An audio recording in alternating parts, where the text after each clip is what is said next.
Welcome to another in our series of Kehillat Israel podcasts. This is a recording of Rabbi Amy Bernstein's weekly Friday morning Torah study.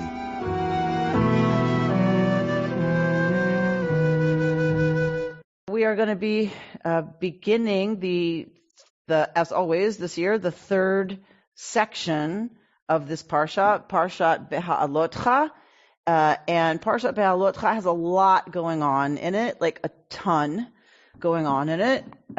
We have the instructions. We have the instructions about menorah. So there's a lot of stuff, a lot of commentary written about menorah. We have stuff with Miriam. We have all kinds of stuff going on. We're going to look at an interesting text today. It's an interesting scene in Torah, and there's lots written about this particular scene because it is a doublet. So this incident that we get now is a doublet with an incident we get somewhere else in Torah with a very similar storyline. And so people want to look at both of those stories and say, why is it so different? And we'll get into what that means. What does it mean by different? What seems to be the challenge? All right, so I need to share my screen. Be patient with me. It's been a long time. How do I do that again? Oh, yeah. Okay, share screen. Okay. Yay. All right. So the first thing I want you to do is look on the top right-hand corner of the Hebrew. You can have a printed volume as well.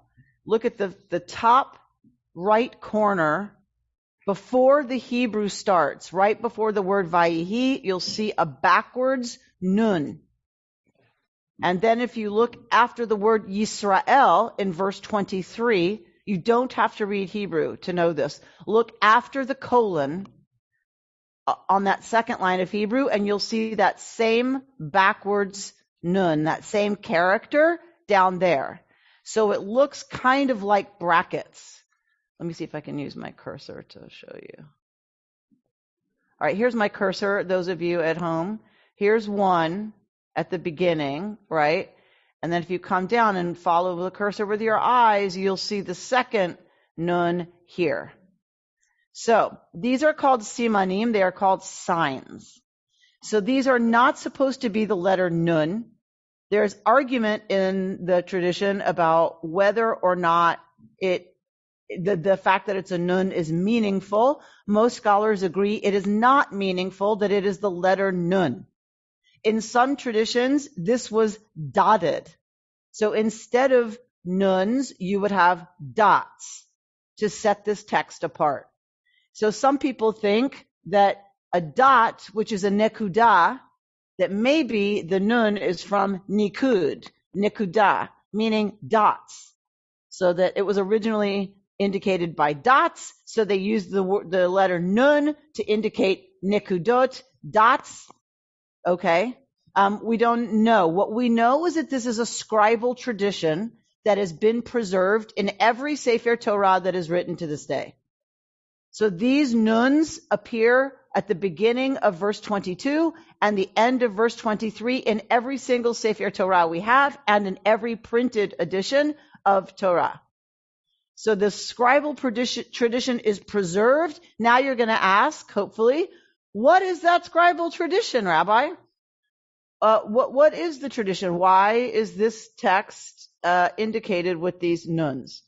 So before we even get to the text, I'll tell you that some people want to say that this text doesn't belong here. This text was supposed to be somewhere else. It's here. It doesn't make sense that it's here. And so these brackets are to take these two verses and say they belonged originally somewhere else. Then, of course, there's an argument about where do they originally belong. We're not going to go there. I don't find it quite that interesting. The other tradition is that this is actually part of a text that was suppressed. That is an early tradition, by the way, that this is part of the prophecy of Eldad and Medad, and that prophecy is suppressed. what I find fascinating about the fact that that is an early commentary is that pretty early on, there is some notion that maybe the whole Torah wasn't given to Moses on Sinai, right? If you already have a tradition that says this text doesn't belong here and or this text is from another text that was suppressed, that already suggests the Torah is not completely Mosaic. So I find that fascinating. So how do you claim the Torah is Mosaic and yet have a commentary that says this is actually the prophecy of Eldad and Medad that was suppressed? Okay. So just to let you know, that's what's going on here. So if someone says to you something about the inverted nuns, you can be like, yep, our rabbi told us about that. We know about that. All right. So what is the text that is set off by these brackets? It is, Vayhi bin Soah ha'aron vayomer Moshe, Kuma Adonai v'yafutzu oivecha v'yanusu misanecha mipanecha uvnucho yomar shuva Adonai rivavot alfei Yisrael. This may sound very familiar to some of you. And if so, it's because it goes like this. Vayhi bin Soah ha'aron vayomer Moshe, Kuma Adonai v'yafutzu oivecha v'yanusu misanecha mipanecha. And if you're going, why do I know that? Why does that sound familiar? That's because this is the verse we sing when we open the ark in services to take out the Torah. Why do we sing this verse when we open the ark? Because it says, when the ark set out, Moshe would say, Kuma, get up, rise up, Yud-Heh Vav-Heh, may your enemies be scattered and may your foes flee before you. And when it halted, Moshe would say, return Yud-Heh Vav-Heh, you who are Israel's myriads of thousands. So we don't do the second verse. We only do the first verse when we open the ark, meaning the ark is setting out, going forward, moving. And so then, we have to think rabbinically, because this becomes a rabbinic, right, text. It's taken from Torah, but it becomes part of the rabbinic tradition, part of the rabbinic service that is crafted for the synagogue. And so we have to say, why take this verse now? Obviously, what does it mean for us? Obviously, it's about the ark setting off, and the rabbis want to connect this moment of standing at the ark to the moments, in our past. That's beautiful, lovely, okay. What do we do with scatter your enemies, before you, those who hate you, misanecha, right? Scatter your haters, those who hate you from before your face. So, I used to struggle a little bit with, okay, this is what I'm singing out loud as we open the ark. And for me, I think it became, may those who would stand against what Torah is teaching in terms of our values and ethics and whatever, may they just kind of go down the block. May they gather somewhere else, right? And I'm not talking here about specific theology or specific, tenets. It's more about the spirit of what we're trying to do, making the world a better place, trying to be better people, trying to better our society. For folks who want to stand against that, for haters, let the haters gather down the street. That's kind of how I made my peace with this text. Anyway, that is how we begin this week's triennial. And we move right into now another scene that is a doublet. Like we said, we're going to get, not right now, but in a second, we're going to get a doublet of another story. Okay. Let's see what's going on here. Vayhi ha'am kemit onanim rab be'oznei Yud-Heh Vav-Heh. What's going on? The the nation, the people, were kemit onanim, were like complainers. And it was ra, it was evil in the ears of Yud-Heh Vav-Heh. Vayishma Yud-Heh Vav-Heh, and God heard. Vayichar apo, and God's nostrils flared. You never want to be around when God's nostrils flare. This is not a good thing, people. All right, so God's nostrils flare, meaning it's a euphemism for God got very angry. And bursts out against them in fire. And the fire started eating the edges of the camp, right? So it starts consuming stuff at the edges of the camp. So what do the people do? Vayitzak ha'am el Moshe. So the people cry out to Moshe, of course. Vayitpalel Moshe el Yod Heh Vav Heh. And so Moshe prays to God, and the fire died down. So we get complaining.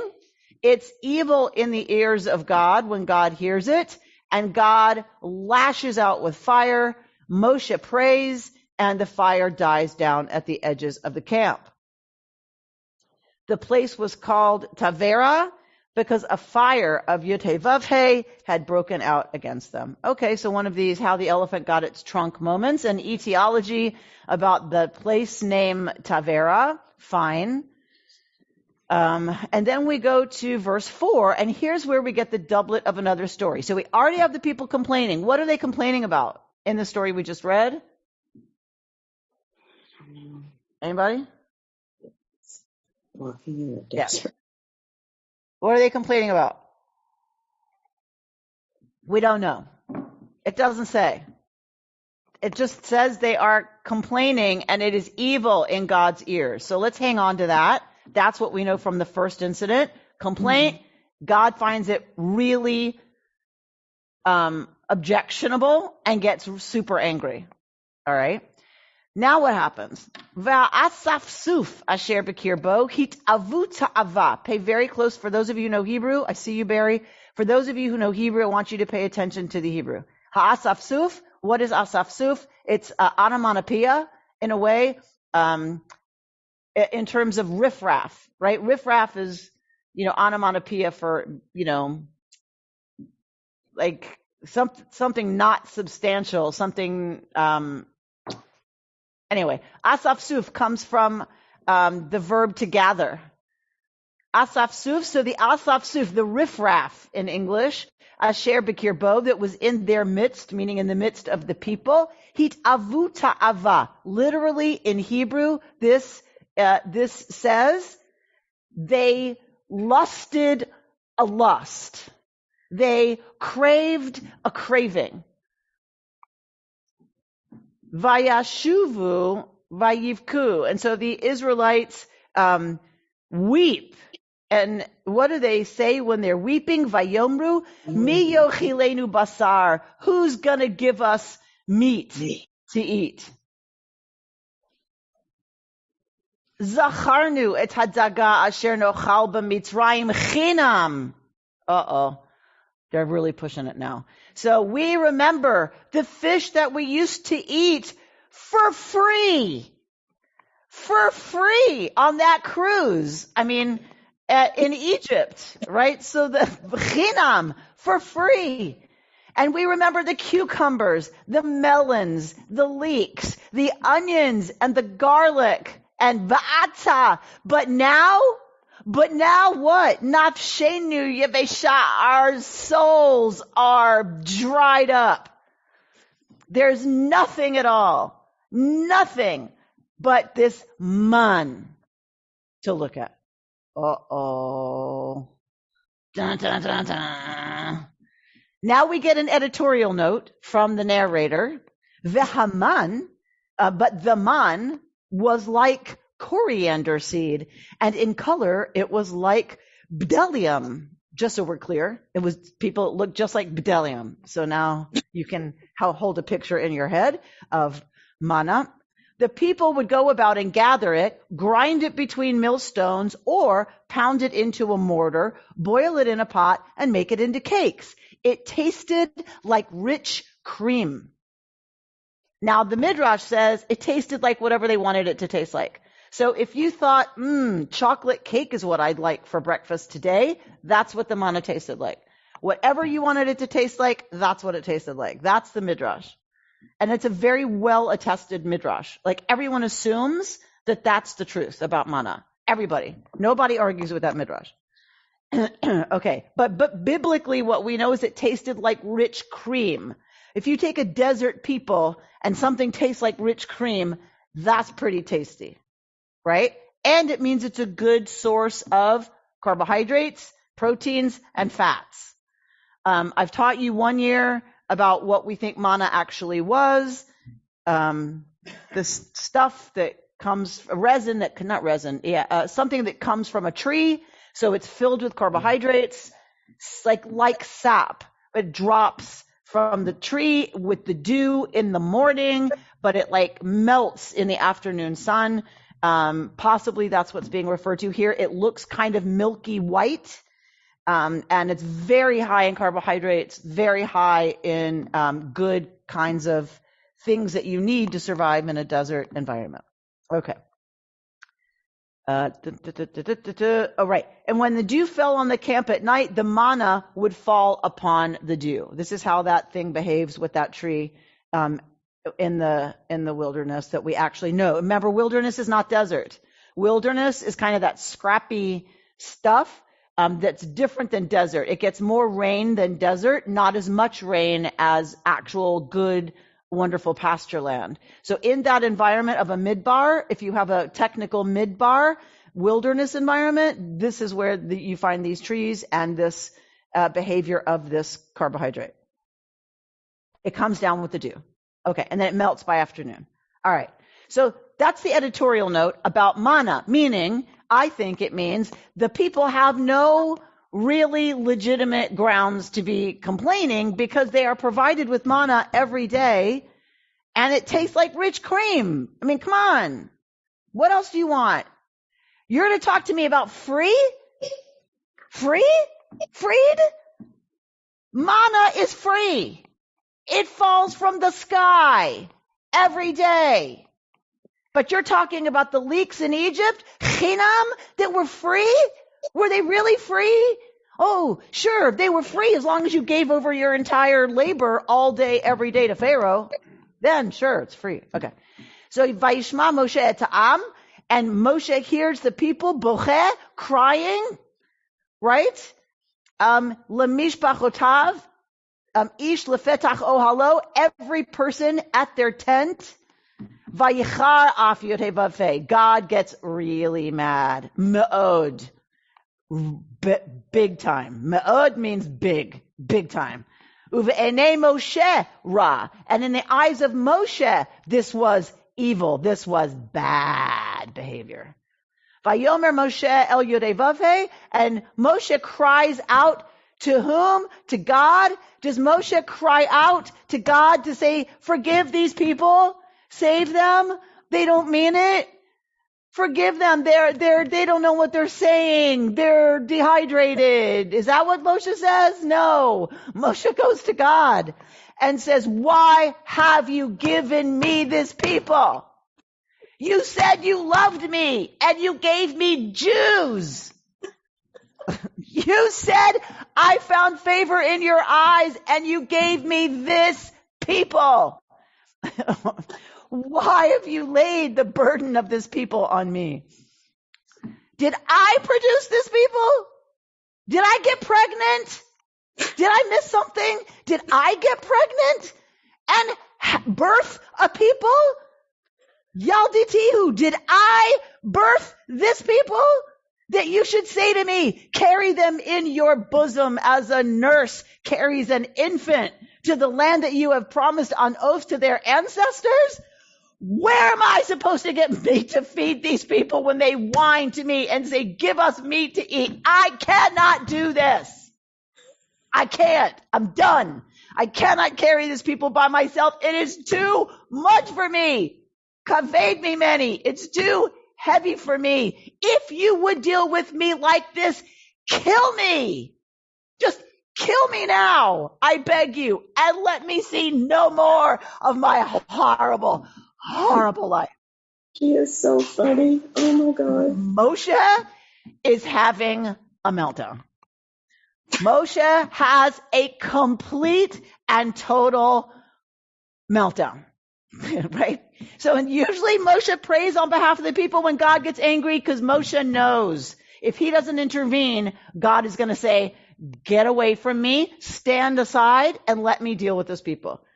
And this time, Moshe says, I have had it. I have had it with this people. I can't do it anymore. I thought you loved me. And did I give birth to these people? What is Moshe saying, essentially? Did I birth these people? No, you did. They're your fault. Your son is driving me crazy. Your daughter makes me want to tear my hair out. He needs a referral, Rabbi. Yeah, I think totally Moshe needs a referral. Thanks, Rick. Yes, we recognize this moment, don't we? In parenting, we've each had this moment. Everyone except for Robin Close. Every one of us has had this moment of, I can't do it anymore. I can't deal with this kid anymore. I can't deal with the responsibility. I'm exhausted. They won't stop crying. They don't stop demanding. I'm being pecked to death by ducks. I can't do it. We've seen this, not just in parenting. We see it at work when it's like, it's just too much. The responsibility is too much. I can't do it. I can't handle it. All right. So Moshe has a complete and total meltdown. Now, how does God respond? Right? God could say, suck it up, Moses. Right? We had an arrangement. We had an agreement. You go take a break. I want you to go for the weekend to this little oasis over here and, eat some manna. I'll give you extra manna and hang out under the trees over there, take a break. And then when you come back, I want to see a different attitude, right? Is that what God says? No, that's not what God says. What does God say? God says to Moshe, go get 70 elders, right? Elders of whom you have experience as elders and officers of the people, meaning people who have proven themselves to be responsible, resourceful, trustworthy, and bring them to the tent of meeting and let them take their place there with you. I will come down and speak with you there, and I will draw upon the spirit that is on you and put it on them. They shall share the burden of the people with you, and you shall not bear it alone. And say to the people, okay, so that's number one. God gets it. Moshe needs a board of directors. Moshe cannot do it alone. Moshe needs lay leaders to help with the Jews because it's just too much. Not that I could relate to this, but so he needs help dealing with the Jews. And so God says, great, let's get a council of 70 lay leaders to help you meet the needs of this people. So God seems to be saying, you know what? You're not wrong, right? You're not wrong. And so that's to Moshe. What does God say to Moshe to say to the people? And say to the people, this is God talking still, purify yourselves, for tomorrow you shall eat meat. For you have kept whining before Yod-Heh-Vav-Heh and saying, if only we had meat to eat. Indeed, we were better off in Egypt. Well, Yod-Heh-Vav-Heh will give you meat, and you shall eat. You shall eat it not only one day, not two, not even 5 or 10 or 20, but a whole month, until it comes out of your nostrils and becomes loathsome to you. For you have rejected Yod-Heh-Vav-Heh, who is among you, by whining before God and saying, oh, why did we ever leave Egypt? All right, so who's having a meltdown now? Right? God is melting down a little. You want meat? I'll give you meat. I'll give you meat till it's coming out of your nose. I'll give you meat. And so that Moshe's now getting a little nervous, right? Like it's one thing. Okay, God said, okay, Moshe, I'm going to help you out. Okay, we're good. But Moshe hears what God is going to say through Moshe to the people. What's Moshe's first question?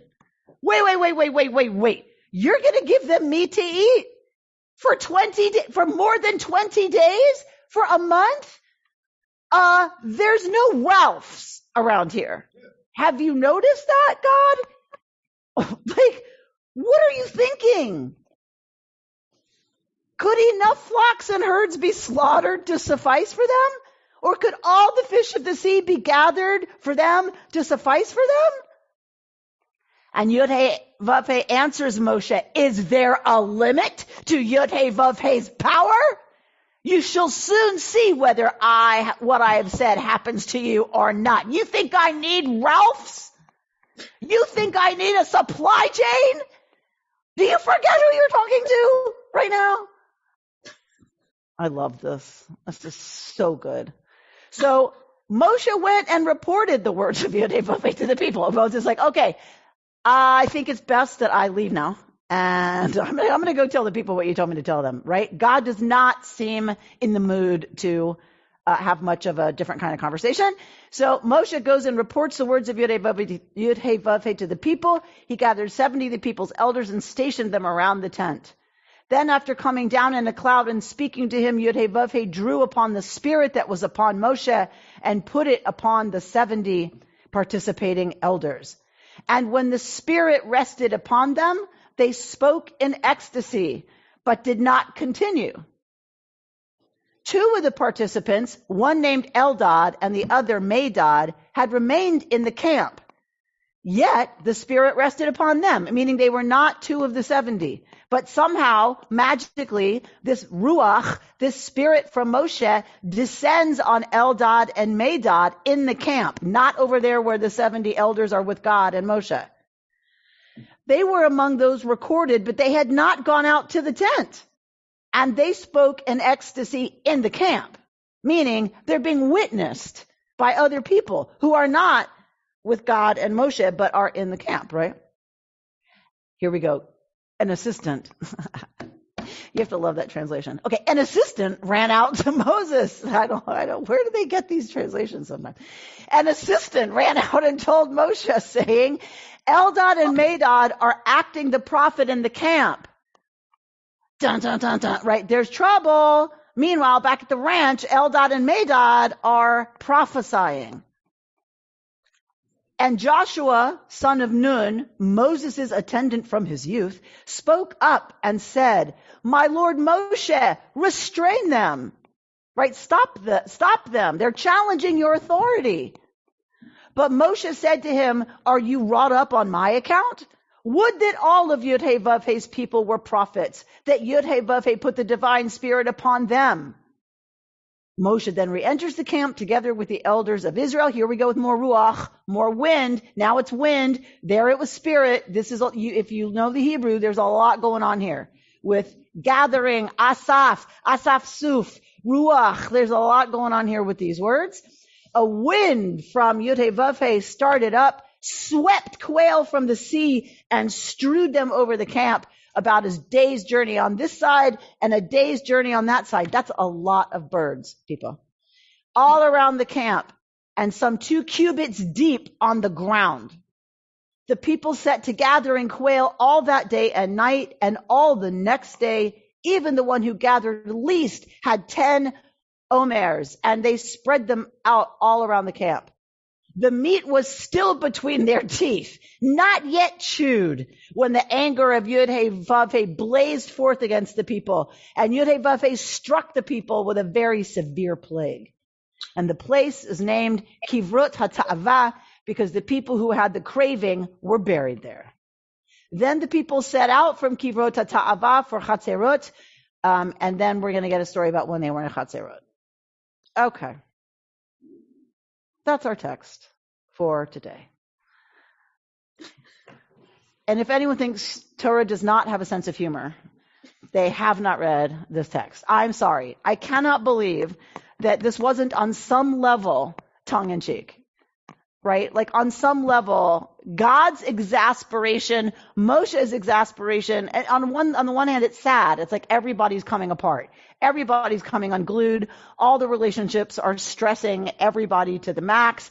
So I want to take that seriously. It's a serious moment. On the other hand, I have to feel like the people who wrote this are people who have been standing in the same place that we have when we just are losing our minds, right? And even the character God has lost it here, right? So, all right. So let's begin to unpack this text. So, cravings. This is what we're dealing with. So there's lots of questions, right? There's lots of questions here. One is, what the heck do they mean when they say we ate it for free in Egypt? Chinam. What the heck? Rashi is like, yo, if you say that they meant the Egyptians gave them fish for nothing without payment, then I ask, but does it not state in the book of Exodus, go therefore now and work, for there shall be no straw given to you? Remember when they were making bricks? Now, if they did not give them straw for nothing, would they have given them fish for nothing? What then is this force of the word chinam? Rashi answers, it means free from, without being burdened with heavenly commandments. All right, so what's Rashi saying? It doesn't mean free about money. That would be silly. They didn't even give them straw to make bricks with for free, right? They withheld straw. Why would they give them fish? It's not about money. It's not about free. It's that the people were free from the commandments of Sinai. So what's Rashi suggesting the people are actually complaining about then? And y'all can unmute as you want. What is Rashi saying the people are complaining about? The food? Is this really about the food? No. For Rashi, go ahead. They're complaining about the strings that are tied to the food, that they have to be God's people. They're complaining about the strings attached to the manna. Right? The manna's free too. Right? So Rashi's saying they're not paying for the manna. They didn't pay for the fish in Egypt, but they're not paying for the manna either. Why are they using the word free about the food in Egypt and not about the manna? Because the manna isn't free. I think that was Andy Vogel who was speaking. To Andy's point, there's strings attached to being fed in the desert. And those strings are 613 in number. Right? They have obligations now. And that's what they're actually rebelling against, is the sense that they now have obligations. Okay. So the Eitz Chaim said, why did the people complain about the manna when the Torah makes a point of telling us how delicious it was? So the Eitz Chaim answers, to feel prosperous, it's not enough for a person to have everything that they need. One must have more than what one's neighbors have.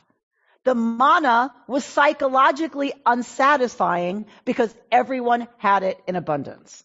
So this is a psychological insight that our happiness is comparative. And we know this is true from y'all who are the experts can say more about it, but we know this is true from brain science, is that happiness is comparative.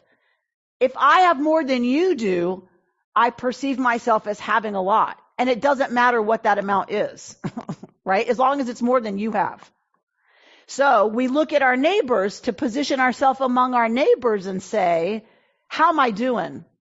And it doesn't matter how big our house is. It really doesn't, in terms of people feeling like they have a lot. It's about having more. My house is bigger than my neighbor's house, right? So some of us in 2-bedroom townhomes here in the Palisades, right, have to fight against that all the time, right? And have to say, I'm not going to determine my sense of abundance and what I have based on what people around me have. If I did that, I couldn't live here. And that's exactly what the Eitz Chaim is suggesting is going on, is that they all have the same. And that has them feeling like they don't have a lot. Okay. This is also from the Eitz Chaim version of the Torah, the commentary. This shows the greatness of Moses as a leader. In one interpretation, the people wept and complained in the privacy of their homes. Remember when it said at the openings of their tents? Yet Moses sensed their unhappiness and understood its cause. Maimonides claims that the phrase, the God got very angry, occurs only as a divine response to instances of idolatry. This grumbling is perceived not as a comment about the food, but as a rebellion against God's providence. This is a very popular interpretation of why God gets so mad. Because if we look at this as a doublet, if we look at this as another version of the story that we have somewhere else in Torah, God does not get mad in the other place in Torah. God just brings quail. God goes on this absolute tirade here, then gives them quail, and then before they're even done chewing it, kills them with a plague, with the quail in their mouth. All right, that is a very different story from they say they want meat, God brings them quail, and they eat meat. So the commentators have to ask, why is God so upset? Why did God feed them last time, and here God is incredibly angry with them? Most commentators who have to defend God come up with some version of the answer that this is not about the food and God knows it. This is an opportunity to challenge God. They're complaining about manna, but really they are testing. They're complaining as a way to test God, as a way to push against God. It's not because they have a legitimate complaint. That's some version of that is what most traditional commentators come up with because they have to defend God getting angry. Well, then you have to have an ulterior motive on behalf of the people. It can't just because they want meat because God gave them meat before. It's an anti-Dayenu. Say more. Well, it's not enough. I mean, no matter what you do, it's not enough. We want more. And the other thing about the comparative, I mean, if everyone gets an A in class, the A is valueless. That seems to be one of the insights of our commentators is, well, they're feeling like a normal human would feel. If we all get the same, does it really matter to me? Right? It only really matters to me when I get more than you do. Okay. All right. So that's a little bit about why is God so mad. Okay. Let's go on and look at some other stuff that's groovy. All right. So Rabbi Alex Israel of Pardes is going to answer the question, why did God not get mad there and God got mad here when it's the same exact thing? We want meat. And he answers, I think that it is precisely because we are now a year later that the second incident is seen as so serious. A year earlier, the Israelites were a slave nation, fresh out of Egypt. They were used to being fed by their masters. They found it difficult to fend for themselves. Their plea for food was justified. But now a year later, after the revelation of Sinai, after the miracles, after the Mishkan, the people are very different. They have matured and grown. They now have national leaders and systems of government, princes of tribes, judges, and other systems. They have formed themselves into a nation with a religious spiritual ideology. They should have more patience. They should have a more sophisticated way of coping with a problem of this sort. Furthermore, the cries for food in Exodus were justified. A month out of Egypt, their food provisions fully spent. The people simply had no food. Now, they have a bunch of animals, so I don't know what he means, because they have a bunch of animals they could kill. Okay. They were fully justified in their complaint, but here, a year later, they do have food. They have manna. The verses deliberately stress this, right? Do the Israelites have a right to complain so bitterly, to weep and cry for meat? Are these the correct priorities? Is there truly no food, or is there a different problem? Could it be that the problem is not the manna, but rather when they say our souls are dried out, as the verse indicates? Is this a problem in their stomachs or in their souls, right? So I think this is absolutely part of what's going on here is God, Moses, everybody understands that this is not about the food. I'll never forget, I had a congregant who came to talk to me and he was just beside himself and he was so angry, and starts yelling at me about the vacuum cleaner that's outside the social hall, and he's trying to put together his presentation, and there's this vacuum cleaner, and he yelled and yelled and yelled and yelled. And I knew this man well. And so when he finally stopped, Right.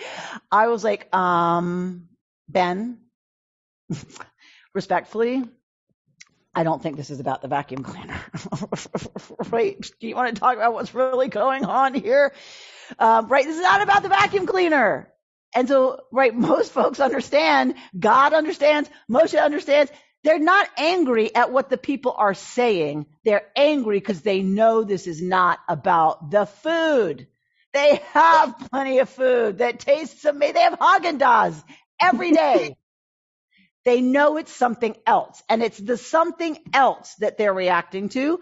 And Rabbi Alex Israel is suggesting, right, that God and Moshe get it, that this is not about the people's bellies not being full. It's about their souls. There's a problem. They name it. Nafshenu, ourselves are shriveled up.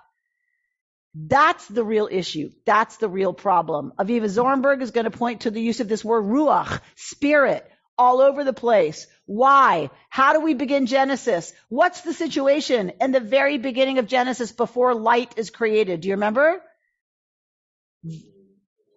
Tohu vavohu is the situation. V'ruach Elohim merachefet al pnei hamayim. The ruach of God, the ruach that is God, was hovering over the face of the deep. That's the situation before creation. Ruach is there. Spirit of God is there. All right. So ruach is not without meaning, right? And so Zornberg points to the fact that ruach is being used all over the place in this story is about the tension between meat, flesh, and ruach, spirit. That's the real tension. That's what's happening here. That's what's getting blown up for everybody, is the tension between flesh and spirit. And the people are focused on flesh when they need to be focused on or trusting of spirit. The manna falls every single day.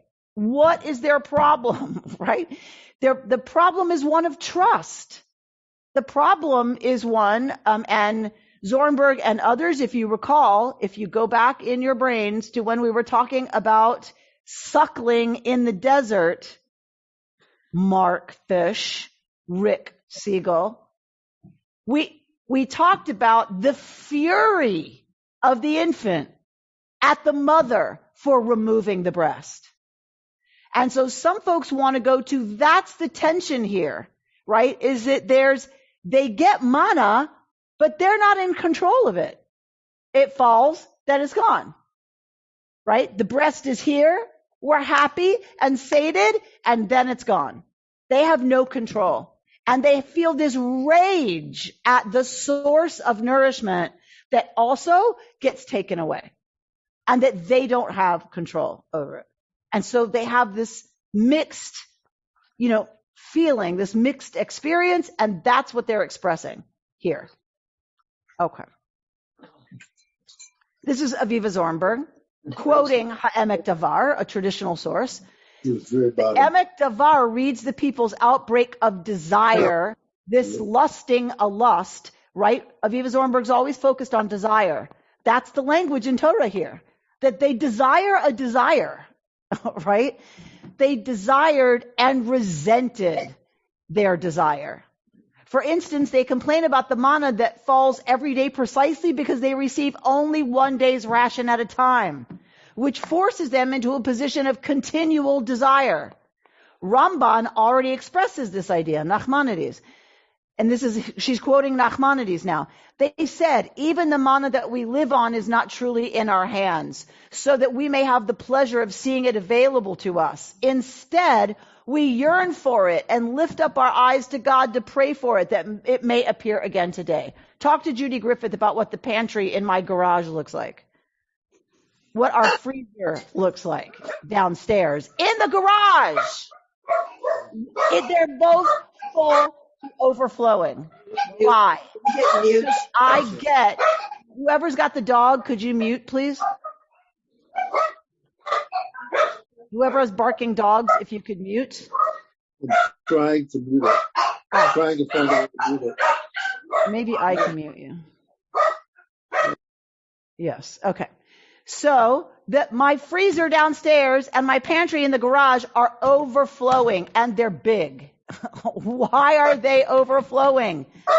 There's a Ralph's right down the street. Yeah? Like, why do I need all of that food? Am I afraid of tornadoes coming? No. It's because there's a sense of security. If I have all of that food and I can see it, then I'm safe and I'm secure. Zornberg is saying the people are forced into a constant sense of desire, and they can't see the manna for tomorrow. They have to look up to the heavens and say, please let it fall again tomorrow. And that fills them with rage. This constant needing to, this constant sense of dependency, fills them with rage. The manna, and not just rage, it's that their constant state of desire is frustrating for them. Think about if you feel constantly in desire and don't get that desire met, except, once a day, it becomes really frustrating to constantly be in a state of desire, is what she's suggesting. Rabbi? The manna becomes an object of desire and a reminder of their vulnerability. They resent their dependency, the posture of prayer and sense of not to have, which, as the poet Wallace Stevens has it, is the beginning of desire, right? Not to have is the beginning of desire. If you have it, there's no desire. You're sated. But ha'emek davar adds, they are also embarrassed by their own repudiation of desire. For that reason, they adopt a cover story of lust for meat, as though constant sensual gratification will secure them against the agitation of yearning. I think this is really, really insightful. And I think it is what our culture understands really well. Entice them with a new model and do a really sexy commercial about it and put it in front of them and show it to them and show it to them again and show them how happy and slim and wealthy and white they'll be if they just buy this car. Right? Fuel desire constantly. And then we wonder why we're frustrated. We wonder why we're not happy. We wonder why we don't think it's enough. It's because it's designed. The whole thing is designed for us to stay in a state of desire. And then we get frustrated with our own desire. Right? Okay. And we're yearning for the wrong things. We're not yearning for connection, love, right? Learning. We're yearning for the newest Coach bag. We're yearning for the newest $400 pair of shoes. And that's part of the equation, because that can never be satisfied, really. And so we live in this constant state of yearning, this constant state of agitation. All right, I don't have a clock. What time are we at? I sense we're at time. 10 of 11. Okay. So I want to stop there. I have more on the sheet, but I want to stop there and just kind of see how we're doing, where we're at, what anybody. Oh, wait, one more thing. I want to tell you. So I'm sitting, and this is the God's honest truth. The God's honest truth. I'm sitting after graduation, catered meal for graduation, lots of leftovers. Then I have, we bring in the family meal from Vittorio's Friday night for Shabbat dinner, lots of leftovers. We have a fridge filled with leftovers, like really yummy leftovers, cake, pie, just amazing stuff, right? So I'm sitting with my altos, with the other two altos, and because they were staying at my house for the graduation. So we're sitting there, and we had been out and about, and they'd never been to In-N-Out Burger, so I took them to In-N-Out Burger because we went to UCLA to see UCLA, and we ate at In-N-Out. We come home, and we're sitting there, and I swear to God, Paula says, "Oh my God, there's so much food in that fridge, and it's so yummy. I wish I were hungry because I want to eat that food." Okay. And I said, swear on my life, I had not looked at the Torah portion. I had not looked at anything. And I said, Torah has a teaching about this. And she said, what are you talking about? And I said, craving a craving. I said, you're not hungry. You don't have an appetite, but you have an appetite to have an appetite. You're craving, having a craving so that you can fill that craving by eating the food in the fridge. But you're not hungry. You're craving a craving. And Torah says this is why God gets so angry at the people. I can't find it anywhere. It made me crazy. I asked my Chavruta partner. I'm going to have to put it out on the listserv. Who can find that teaching for me? That's what God is so angry about, says somebody, and I can't find it. But that they are they're lusting a lust.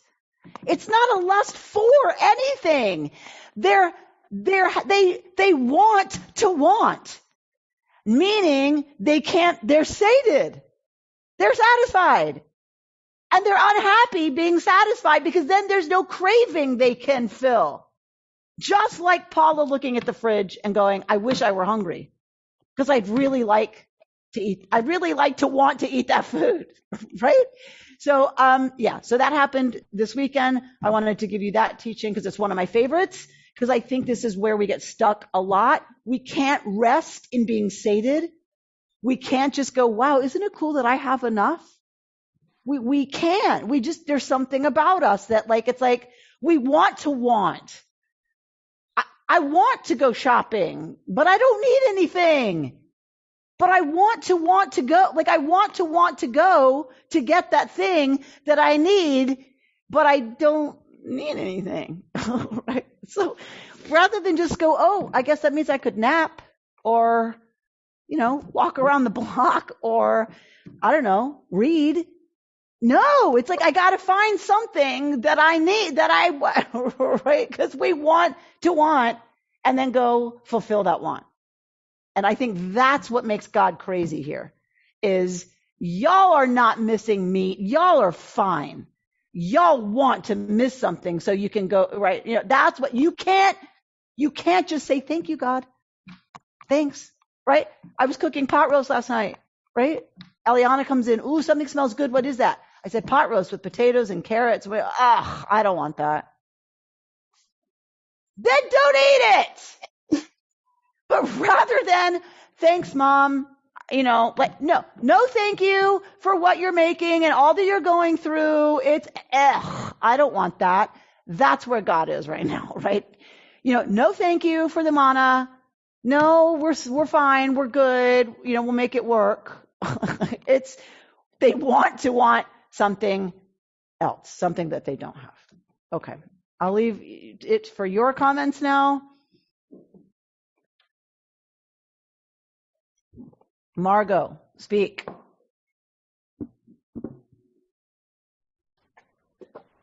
As you're talking, and I kind of understand what's going on, but I couldn't help but think of what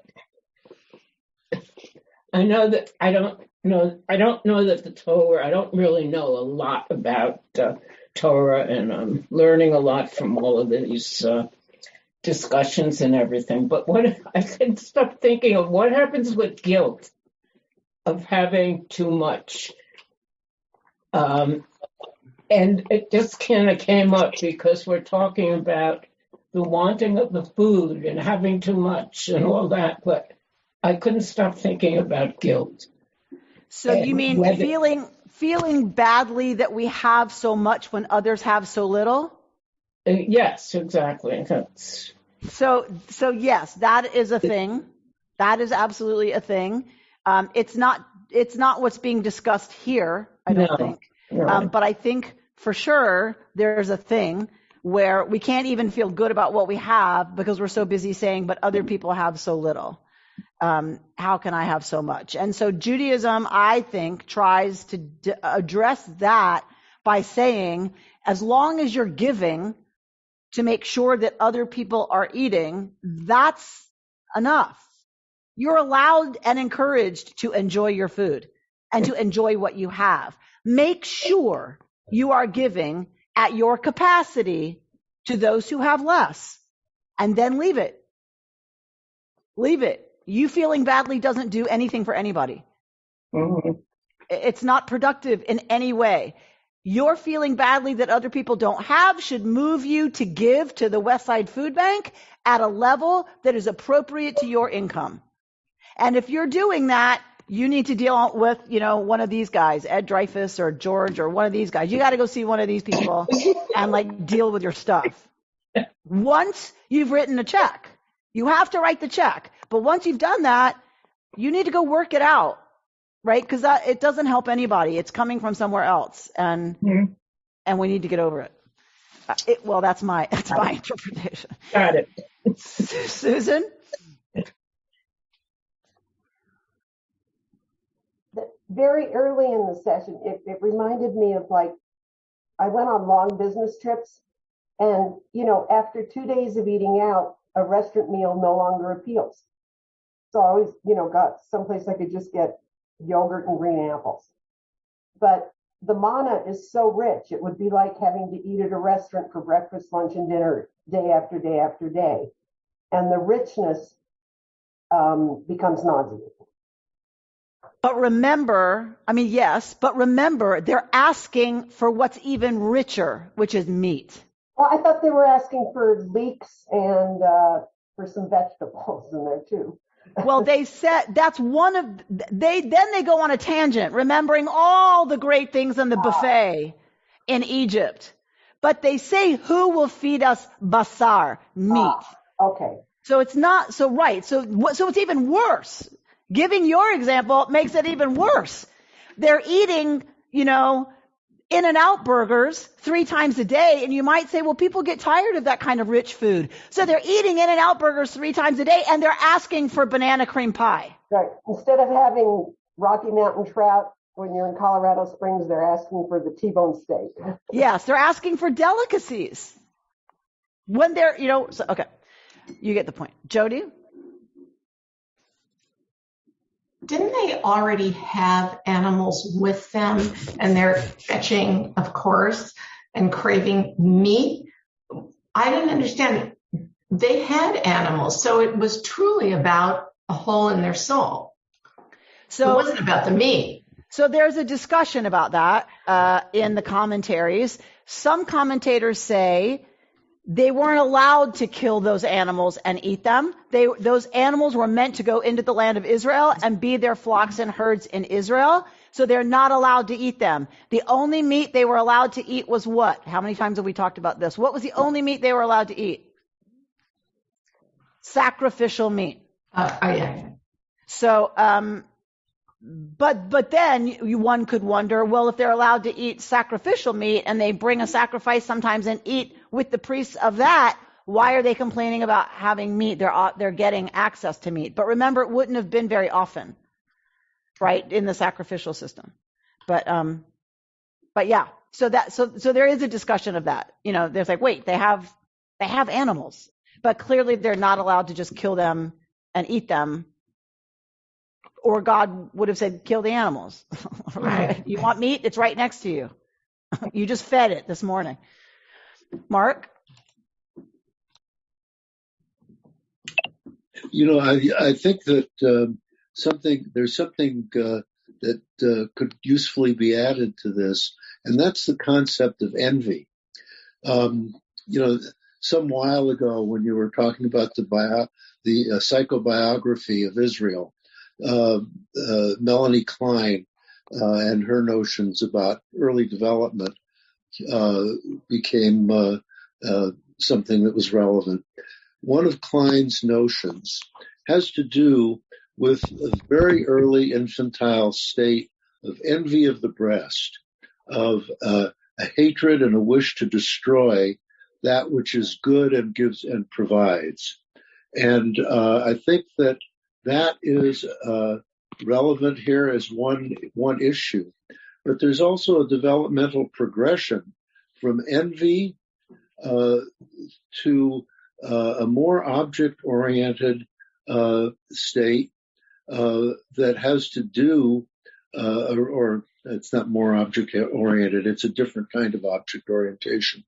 But there are also issues that go beyond greed to issues of jealousy, of wanting to be being satisfied if one has more than one's neighbors, not just greed, not just envy at the provision of the good, but also to go beyond that in a much more mature developmental state, and to feel a sense of depression, a sense that one's envy and one's greed has harmed the object, and that one then feels depressed and remorseful over harming the object and wants to make restitution. So I think all of that is here. 100% all of that is here. Zornberg even quotes Melanie Klein. Right. Absolutely, that's what's going on here. And, the question for me sometimes is, what kind of a parent is God? Mm-hmm. You know what I mean? Like, everyone sees a toddler melting down and knows, okay, this is not pleasant, but you don't spank the kid, right? And you don't yell at the kid. I mean, if you're a decent parent, you're like, ugh, get me out of here. But it's right. Do you know what I mean? And so, yes, I think all of that's going on here, and I'm interested a little bit in God losing God's. God loses control here in a pretty significant way that I find fascinating. Right. All right, Robin, did you have your hand up? No. So we're at time. Okay. So lots here. You can look at the rest of the source sheet if you'd like. It will be posted with the podcast. You can also go on Safaria, where it lives, and it's under my name. And you just search my name and you will find all of my sheets. This is the most recent. All right. So thank you, as always, for your amazing time and attention. I want to let you know that July, we're going to not have Torah study because Rabbi Sher just had a baby. Jen had the baby, but Rabbi Sher now has a baby, and so he's on paternity leave. And so if you all want to organize someone lay teaching, that's groovy and very fun. But I'm going to be at Hartman in Jerusalem. And so I won't be leading Torah study. What I'd like to do is have a bagel brunch to welcome everyone back. So sometime in August to have a Friday morning bagels and coffee and stuff here at 9:00, and then Torah study at 10:00. So stay tuned for a date for that. But I would like to kick off officially our next year of learning, meaning after the summer hiatus. I'd like to kick that off in person. You've been listening to Rabbi Amy Bernstein's Friday morning Torah study from Kehillat Israel in Pacific Palisades, California. For more information, go to our website, www.ourki.org.